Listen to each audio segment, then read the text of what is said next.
পাকিস্তানে ইরানের সঙ্গে যুক্তরাষ্ট্রের প্রতিনিধি দলের ব্যর্থ সংলাপের পর নীরবতা ভেঙে অবশেষে নিজের প্রতিক্রিয়া জানালেন ডোনাল্ড ট্রাম্প। সামাজিক মাধ্যমে দেয়া এক পোস্টে উপযুক্ত সময়ে ইরানকে ধ্বংসের হুমকি দিয়েছেন তিনি।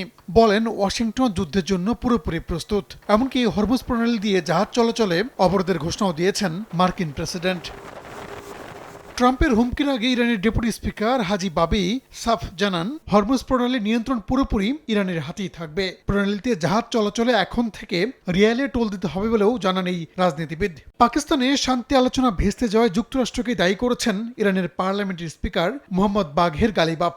যদিও কূটনৈতিক প্রচেষ্টার জন্য দরজা খোলা রাখার ইঙ্গিত দিয়েছেন তিনি। এর আগে ইরানের সঙ্গে টানা ২১ ঘন্টার উচ্চ পর্যায়ের আলোচনায় কোনো সমঝোতা না হওয়ায় ইসলামাবাদ ছাড়েন মার্কিন ভাইস প্রেসিডেন্ট জেডি ভান্স। বিমানে ওঠার আগে সংবাদ সম্মেলনে তিনি বলেন, একাধিক গুরুত্বপূর্ণ ইস্যুতে আলোচনা হলেও শেষ পর্যন্ত সমঝোতায় পৌঁছানো যায়নি।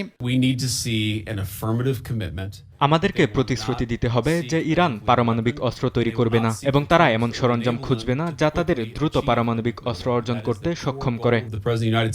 জেডি ভান্সের মন্তব্যের পর গণমাধ্যমের সঙ্গে কথা বলেন ইরানের পররাষ্ট্র মন্ত্রণালয়ের মুখপাত্র ইসমাইল বাঘাই। তিনি বলেন, বেশ কিছু ইস্যুতে দুই দেশ সমঝোতায় পৌঁছালেও ২-৩টি গুরুত্বপূর্ণ বিষয়ে মতপার্থক্য রয়েছে। এদিকে মধ্যপ্রাচ্যে শান্তি প্রচেষ্টায় সহযোগিতা করতে রাশিয়া প্রস্তুত বলে জানিয়েছেন ভ্লাদিমির পুতিন। দেশটির গণমাধ্যমের তথ্য অনুযায়ী যুক্তরাষ্ট্রের সঙ্গে ব্যর্থ সংলাপের পরই ইরানের প্রেসিডেন্ট মাসুদ পেজেশকিয়ানের সঙ্গে ফোন আলাপ হয় পুতিনের। এ সময় একটি স্থায়ী শান্তি প্রতিষ্ঠায় মস্কো মধ্যস্থতা করতে প্রস্তুত বলে জানান রুশ প্রেসিডেন্ট। রাহানুল রানা, সময় সংবাদ।